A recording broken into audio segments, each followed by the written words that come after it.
Lecture de l'article Le grimoire des profondeurs. Celui qui, en méditation, répond à la question « Qu'est-ce qui se passe pendant l'assise ?» n'est pas en mesure de goûter que, quoi qu'il en pense, cela se passe. C'est l'opportunité pour le pratiquant de sentir s'effondrer toute l'importance qu'il se donne et d'assister à l'effritement de toutes les aptitudes et sagesses techniques qu'il est censé avoir développées et acquises. Ce qui se produit ne semble pas attendre que l'esprit du pratiquant soit parfaitement mûr, apaisé. De la même manière que le professeur n'attend pas le silence parfait dans la classe pour commencer à enseigner, le tréfonds de notre être n'attend pas la paix du mental, ni le bon vouloir des pensées pour commencer à faire vibrer nos structures par les ondes de son enseignement sans mots. Le grimoire des profondeurs se lit, sans classe, sans élève, sans professeur. Il enseigne. De quoi est-il question ici? De quelque chose de très positif en fait. C'est que il n'est pas nécessaire d'être parfait pour pouvoir au moins entrevoir, au moins goûter, ne serait-ce qu'un extrait de la connaissance. Connaissance qui est en fait une anti-connaissance. Inutile d'avoir un mental totalement apaisé, inutile d'être un arat, un saint.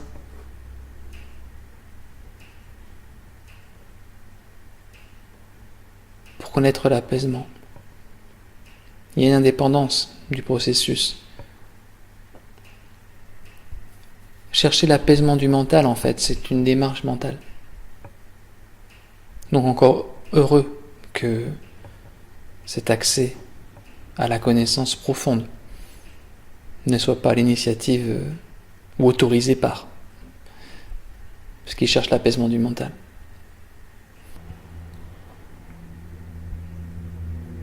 Finalement, la connaissance profonde n'en a que faire du mental et de ce qui s'y produit. Elle, comme la fin du texte ici, le grimoire des profondeurs se lit. Il se lit tout seul. Il se lit même si personne n'écoute. Il se lit en fait en permanence, alors que personne n'écoute.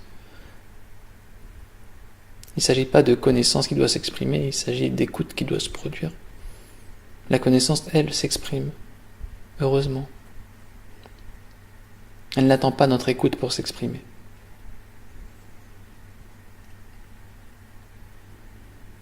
Lorsqu'on est assis en méditation,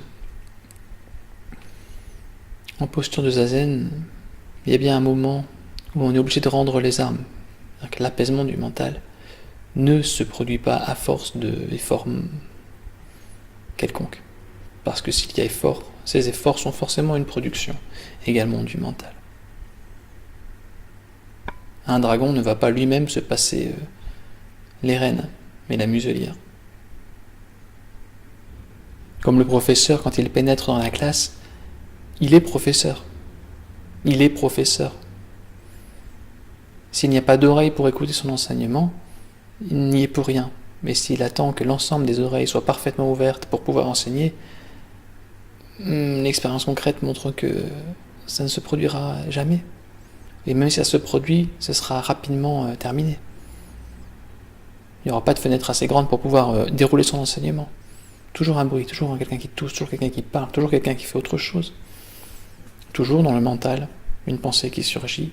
Toujours dans le vécu émotionnel, une résurgence. Toujours, heureusement, l'enseignement est là, quand même. Étrangement, il nous est possible de voir qu'il est là quand même. Alors quel est celui qui voit que l'enseignement s'exprime en dépit du chaos émotionnel et ou mental? Quel est celui qui se rend compte de ça? Assurément pas le mental.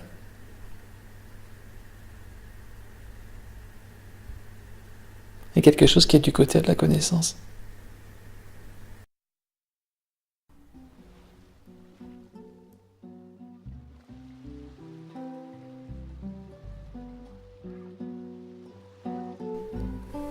Voilà, je vous remercie beaucoup pour avoir écouté ce fichier audio, assisté à l'un des échanges, lu un des articles sur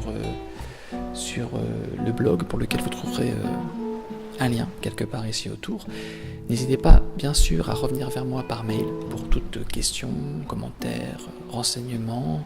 Si vous souhaitez mettre en place une de ces sessions, je vous trouverai également mon adresse email.